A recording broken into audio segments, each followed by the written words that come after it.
রাঙ্গামাটির Bargi lake view resort ছেড়ে আমরা কাপ্তাই লেকের ভিতর অবস্থিত রাঙ্গাদ্বীপ রিসোর্টে যাচ্ছি। বার্গিতে একদিন এক রাত ছিলাম, ভালোই লেগেছে। আপনারা রাঙ্গামাটির ঝকঝকে রাস্তাঘাট দেখতে পাচ্ছেন দুধারের সবুজাভ গাছগাছালি, দেখতে পাচ্ছেন কাপ্তাই লেকের তীরবর্তী সুন্দর বাড়িঘর। থেকে আমাদের বোট নিতে চলে এসেছে। আমরা দলবদ্ধভাবে রিসেপশনের দিকে এগিয়ে চলেছি।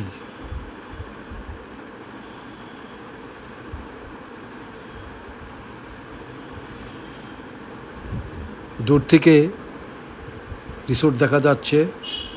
এই পথটি বেশ সুন্দর, সবুজ ঘাস ও ফুলের গাছে ভরা। আমরা এই মুহূর্তে রিসোর্টের ভেতরের দিকে যাচ্ছি।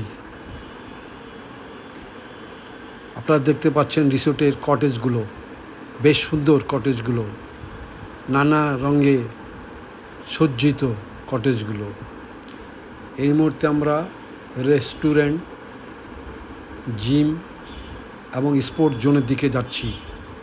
উপর থেকে রিসোর্টের কিছু কটেজ দেখা যাচ্ছে। এই মুহূর্তে আমরা জিমের ভিতর ঢুকে পড়েছি। জিমের ভিতরটা আমরা অবলোকন করছি।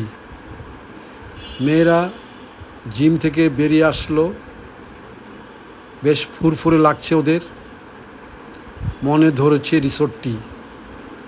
ওরা এদিক ওদিক ঘোরাঘুরি করছে। রিসোর্টের কিছু বহিরাঙ্গন দৃশ্য আমরা দেখতে পাচ্ছি। একটি সুন্দর হলুদ রঙের কটেজও আমরা দেখতে পাচ্ছি। এই মুহূর্তে আমরা সুইমিং পুল এরিয়ায় ঢুকে পড়েছি। দূর থেকে সুইমিং পুল দেখা যাচ্ছে।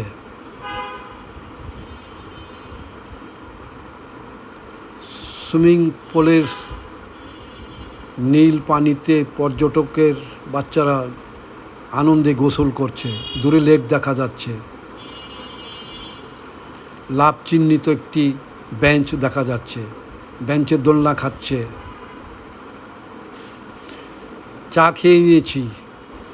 ফুলের সমাহার দেখতে পাচ্ছি। কটেজের দিকে আমরা পুনরায় এগিয়ে চলেছি। আবারও আমরা কটেজগুলো দেখতে পাচ্ছি।